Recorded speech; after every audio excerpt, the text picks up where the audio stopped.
Welcome back. When it comes to surprises, there are pretty much two kinds. You have the good ones and the bad ones. Yeah, well, tonight Steve Harris has a story of a single mother who experienced both bad surprises with her car and a really good surprise from some really good friends. This has been the worst year for vehicles for me. If you want to talk about car trouble, 31-year-old Esther Massey wrote the book. I had just took it in the shop in July, and I'm still paying off a $1,200 bill from that. I know, paying a bill off on a car that you can't even drive. Then 2 months ago, It died on me one day, and then something under my hood exploded. now they told her 16-year-old car needed a new motor.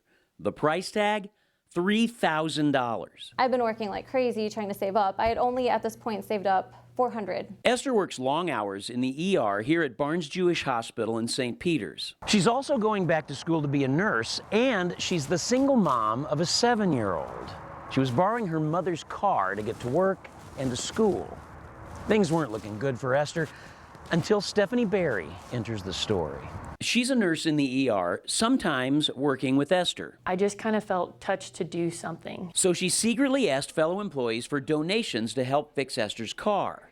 The result was unexpected, to say the least. Our initial goal was $3,000, then we went to $10,000, and we ended up hitting $14,000 for our goal. So they decided to buy her a brand spanking new car, a 2020 Chevy Spark. They took her outside, then they surprised her with the new ride. Esther, these are the keys to your new car.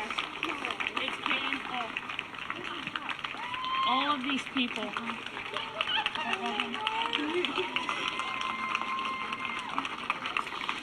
Right now, Stephanie's on her way to Florida to start a new job, and she's taking with her the memory of this moment. I mean, this is something I'll remember for the rest of my life, being able to do this for somebody and know that it will set her up to succeed. And Esther?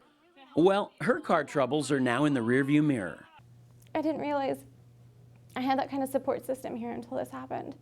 And this was probably the one time in my life I really needed it. Steve Harris, News 4.